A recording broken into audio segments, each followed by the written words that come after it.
Bismillahirrahmanirrahim. Assalamualaikum warahmatullahi wabarakatuh.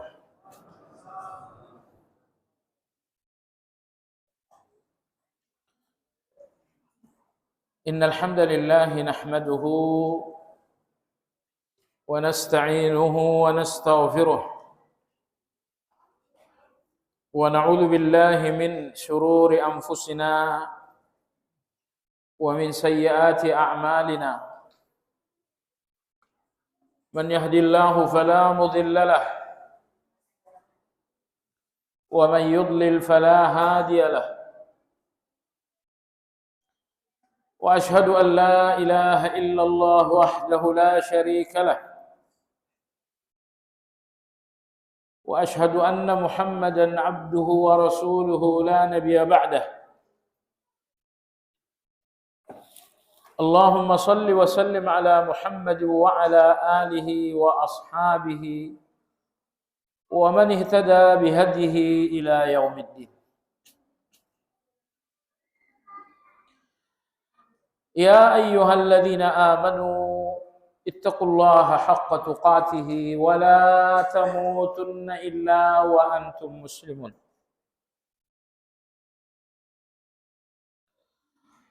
Kaum muslimin wal muslimat rahimakumullah. Insyaallah hari Selasa besok kita akan memasuki tanggal 1 Zulhijjah. Ada beberapa sunnah-sunnah Nabi kita Shallallahu Alaihi Wasallam terkait dengan 10 hari pertama bulan Zulhijjah. Yang pertama jamaah sekalian, 10 hari pertama bulan Zulhijjah disumpahkan oleh Allah dalam surat Al-Fajr. Allah berfirman, walayalin ashr, demi malam-malam yang 10. Mayoritas ulama menyebutkan bahwa layalin ashr, malam-malam 10, yang dimaksudkan adalah 10 pertama bulan Zulhijjah. Hanya ada segelintir ulama yang mengatakan bahwa layalin ashr yang dimaksud adalah 10 terakhir Ramadan. Tapi sekali lagi yang lebih kuat, dengan standar mayoritas ulama, ada yang dimaksud dengan layalin ashr adalah 10 Zulhijjah. 10 hari pertama Zulhijjah. Kemudian Allah kembali menyebutkan 10 hari pertama Zulhijjah ini dalam surat Al-Hajj. Allah Subhanahu wa taala berfirman, liyashhadu manafi'a lahum wa yadhkuru ismallahi fi ayyamin ma'lumat. Agar mereka menyaksikan manfaat bagi mereka. Wa yadhkuru ismallahi fi ayyamin ma'lumat, dan agar mereka berzikir menyebut nama Allah pada hari-hari yang telah dimaklumi. Yang dimaksud dengan hari-hari yang dimaklumi dalam ayat ini adalah 10 hari pertama bulan Zulhijjah. Jadi Allah membicarakan 10 hari pertama Zulhijjah. Setidaknya di dalam 2 ayat tersebut menunjukkan keagungan dan kemuliaan. Sebab kalau yang maha mulia membicarakan sesuatu tentu untuk memuliakan.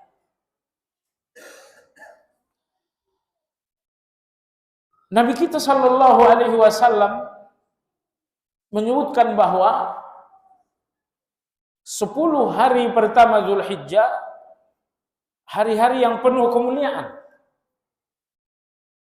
Dalam hadis Jabir, Nabi sallallahu alaihi wasallam bersabda, "Afdalu ayyamid dunya al-ushur min Dzulhijjah." Hari-hari dunia yang paling mulia, kata Nabi sallallahu alaihi wasallam, adalah 10 hari pertama dari bulan Dzulhijjah. Dalam riwayat lain beliau sallallahu alaihi wasallam bersabda, "Ma min ayyamin al-'amalu salihu fihinna ahabbu ila Allah min hadhihi al-'ushur." Tidak ada hari-hari amal saleh yang paling dicintai oleh Allah lebih dari amal saleh di hari-hari 10 pertama bulan Dzulhijjah.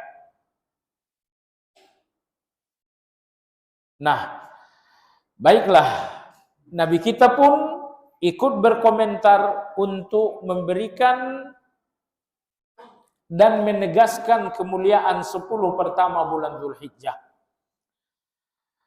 Selanjutnya jemaah sekalian, apa saja amal-amal yang seharusnya dilakukan di 10 hari pertama Dzulhijjah tersebut?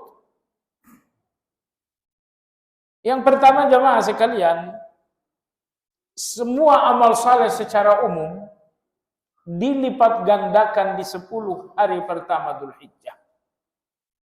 Tilawah Anda 10 hari pertama Dzulhijjah, sedekah Anda, salat malam Anda, silaturahmi Anda, semua amal saleh pada 10 hari pertama Dzulhijjah memiliki pahala yang jauh lebih besar dibandingkan amal-amal saleh di luar 10 hari pertama. Syekhul Islam Ibn Taimiyah rahimahullah pernah ditanya, mana yang lebih agung, 10 hari pertama Dzulhijjah atau 10 hari terakhir dari malam-malam Ramadan? Syekhul Islam Ibn Taimiyah rahimahullah mengatakan, 10 hari terakhir Ramadan lebih baik dalam hal malamnya. Tapi 10 hari pertama Dzulhijjah lebih baik dalam hal siangnya. Jadi siang 10 pertama Dzulhijjah lebih baik. Tapi malam 10 terakhir Ramadan lebih baik. Baik jemaah sekalian, di samping amal-amal saleh yang bersifat umum, apa saja menjadi lebih mulia di bulan atau di 10 pertama bulan Dzulhijjah. Di samping amal-amal secara umum, ada pula amal-amal secara khusus. Antara lain adalah Anda membacakan takbir. Allahu Akbar, Allahu Akbar, Allahu Akbar, la ilaha illallah, Allahu Akbar. Dalam perjalanan, sewaktu duduk. Nah, banyak-banyak membacakan takbir. Dan dalam riwayat Imam At-Tabrani, Nabi kita pun kadang-kadang membacakan subhanallah, walhamdulillah, wa la ilaha illallah, wallahu akbar. Jadi banyak-banyak berzikir. Maka dalam surat Al-Hajj, Allah sebutkan 10 hari pertama Dzulhijjah adalah hari-hari berzikir. Allah berfirman, wa yadhkuru smallah fi ayyamin ma'lumat. Dan agar mereka mengingat Allah, menzikirkan Allah pada hari-hari yang dimaklumi, yaitu 10 hari pertama Dzulhijjah. Nah, jadi 10 hari pertama Dzulhijjah adalah hari-hari zikir. Takbir ataupun tasbih, tahmid, tahlil, subhanallah, alhamdulillah, wa la ilaha illallah, wallahu akbar. Jemaah sekalian, apabila antum lihat ayat 124 dalam surat Thaha, insyaallah kalau ayat itu antum bacakan dengan mendalam, antum enggak berani lagi meninggalkan zikir Atau antum nggak berani lagi sedikit berzikir? Karena di dalam ayat tersebut Allah mengancam. Dan ancaman Allah adalah kebenaran. Bahwa siapapun yang mengabaikan zikir, maka hidupnya tidak akan lepas dari kesempitan-kesempitan. Mengabaikan zikir dalam arti kata mengabaikan 100% atau mengabaikan dengan tidak memperbanyak. Karena perintah dalam berzikir adalah perintah memperbanyak. Ya ayyuhalladzina amanu udhkurullaha dzikran katsira wasabbihuhu bukratan wa asila. Jadi kalau Anda berzikir hanya sedikit, itu bukan zikir yang betul-betul diperintah. Karena zikir yang betul-betul diperintah adalah sebanyak-banyaknya. Sekali lagi saya tegaskan, orang yang sedikit berzikir, hidupnya tidak akan lepas dari kesempitan-kesempitan. Hari ini lapang, tiba-tiba 3 hari ke depan sempit. Seminggu ini lapang, tiba-tiba sebulan ke depan sempit. Boleh jadi sempit dalam hal keuangan, boleh jadi sempit dalam hal peluang kerja, boleh jadi sempit karena selalu bertikai dalam rumah tangga. Orang yang sedikit berzikir, hidupnya akan terus menemukan kesempitan. Allah berfirman, "Wa man a'rada 'an dzikri fa inna lahu ma'isyatan dhanka." Siapa yang abai dari zikir kepada aku, maka baginya adalah kehidupan yang sempit. Baik sempit di dunia ataupun sempit di alam kubur. Orang yang sedikit berzikir tidak, ya akan terus menemukan kesempitan-kesempitan itu. Kalau Anda bertanya, kapan seseorang dinamakan telah berzikir banyak, berapa ribu? Jawabannya, kalau Anda telah istiqamah zikir pagi dan zikir petang, Anda sudah masuk kategori banyak berzikir. Maka dalam surat Al-Ahzab tadi Allah berfirman, Ya ayyuhalladzina amanu dzkurullaha dzikran katsira. Selanjutnya wasabbihuhu bukratan wa asila. Tasbihkanlah Allah di pagi hari dan di sore hari. Jadi istiqamah zikir pagi dan zikir petang berarti Anda telah lepas dari kategori sedikit berzikir. Dalam kacamata Al-Quran, orang-orang yang sedikit berzikir fix seorang munafik. Allah Subhanahu wa taala berfirman, surat An-Nisa, wa idza qamu ila shalah qamu kusala yura'una an-nas wa la yadhkuruna Allah illa qalila. Orang munafik itu salatnya malas, amal-amal salehnya ria, wa la yadhkuruna Allah illa qalila. Zikirnya pun hanya sedikit. Zikir sedikit. Iya, kalau zikir pagi petang Anda belum istiqomah, itu zikir yang sedikit. Al-Quran sebagai acuan hidup menegaskan Anda munafik. Anda jauh, bukan Anda yang dekat dengan saya. Kalau antum satu masjid, insya Allah udah mantap. Dan ini ingin saya sampaikan jemaah sekalian. Zikir terbaik, Anda menetapi tempat Anda sholat, jangan bergeser. Misalkan Anda sholat di tempat ini, selesai sholat, Assalamualaikum, Assalamualaikum, tidak usah sibuk ke belakang. Bergeser ke kanan, ke kiri. Usahakan agar Anda tetap di tempat duduk Anda tersebut. Karena Nabi SAW bersabda, Innal malaikata tusalli ala ahadikum madama fi musallahu alladhi salla fi. Sesungguhnya para malaikat bersalawat sepanjang seseorang di antara kalian berada di tempat salatnya, malaikat dalam salawatnya berkata, Allahumma ighfir lahu, Allahumma arhamhu. Jadi Anda bertahan di tempat Anda salat, duduk, berzikir 5 menit. 5 menit malaikat berdoa, Allahumma ighfir lahu, Allahumma arhamhu. Selesai zikir subuh, Anda lanjut dengan zikir pagi, masih tetap di tempat tersebut. Lebih lama lagi Anda dapatkan salawat dari malaikat. Allahumma ighfir lahu, Allahumma arhamhu. Nah, ini perlu kita hidupkan.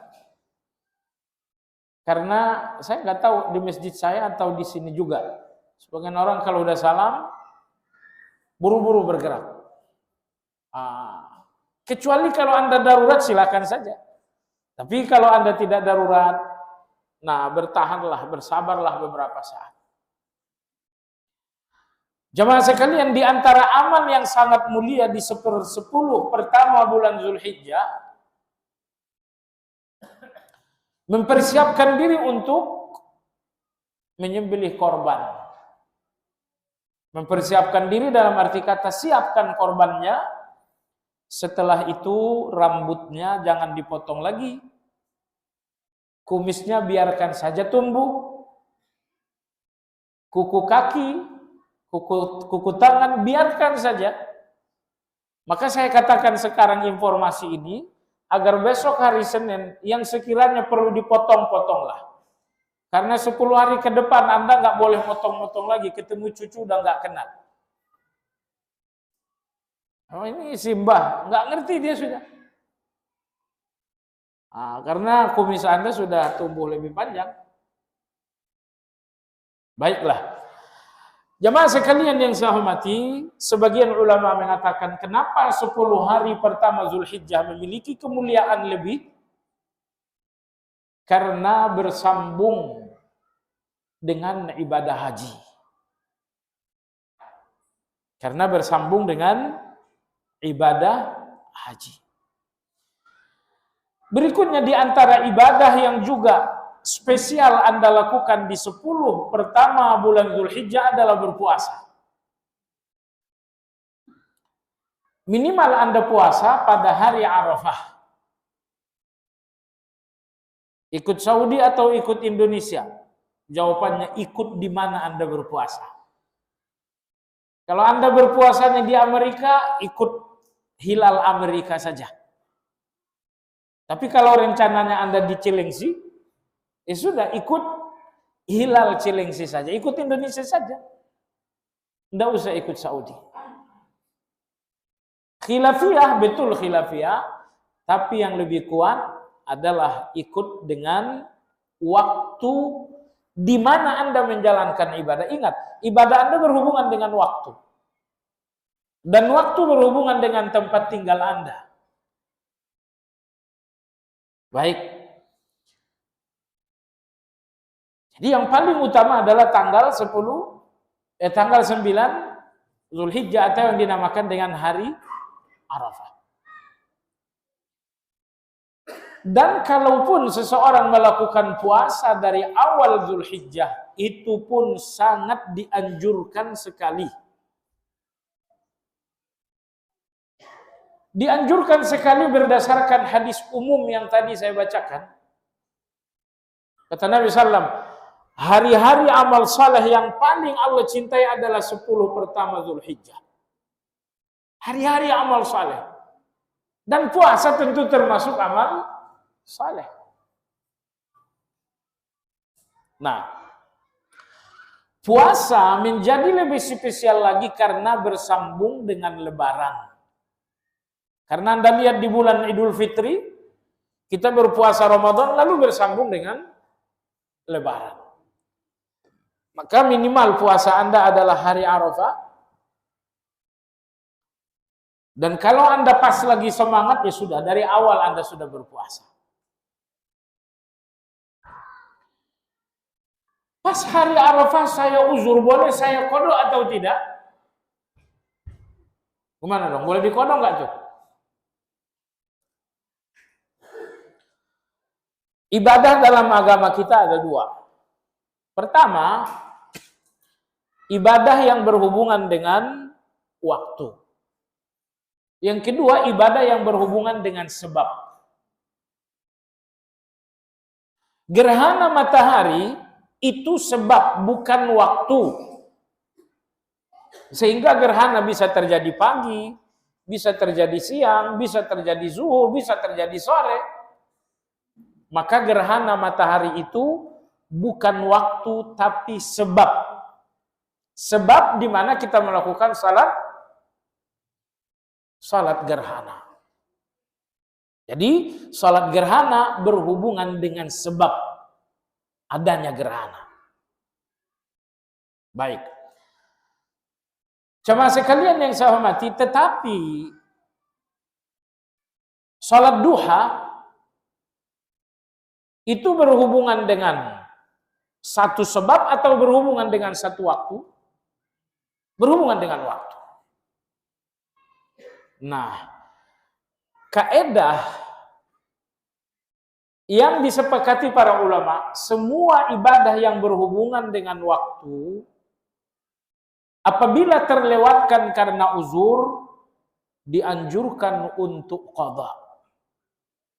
Semua ibadah yang berhubungan dengan waktu, apabila terlewatkan, lebih-lebih karena uzur, dianjurkan untuk qadha. Adapun ibadah yang berhubungan dengan sebab, apabila terlewatkan Anda tidak perlu qadha. Misalnya, Anda nggak ikut tadi sholat gerhana.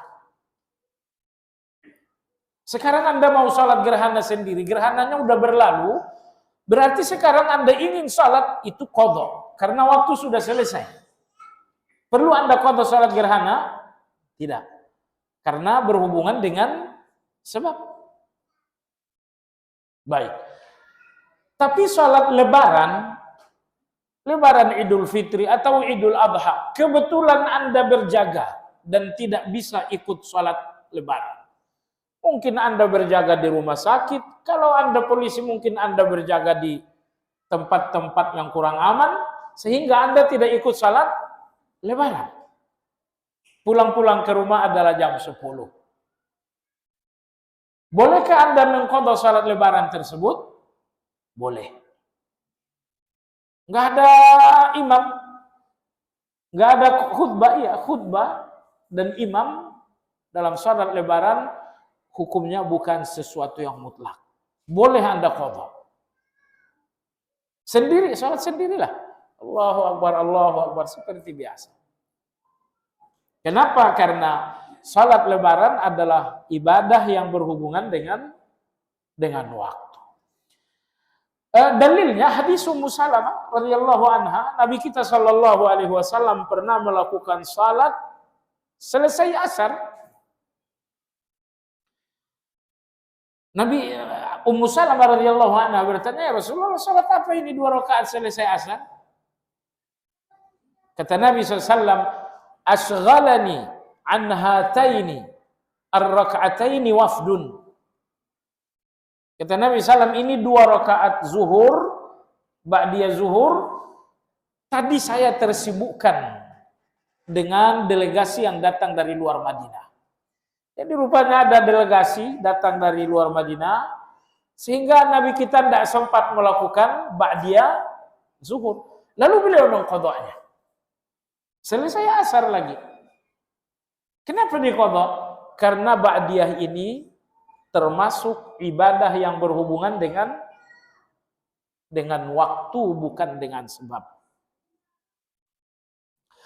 Baiklah jamaah sekalian, itulah beberapa maklumat yang mungkin serasa perlu disampaikan kepada jamaah sehubungan dengan dekatnya bulan Zulhijjah.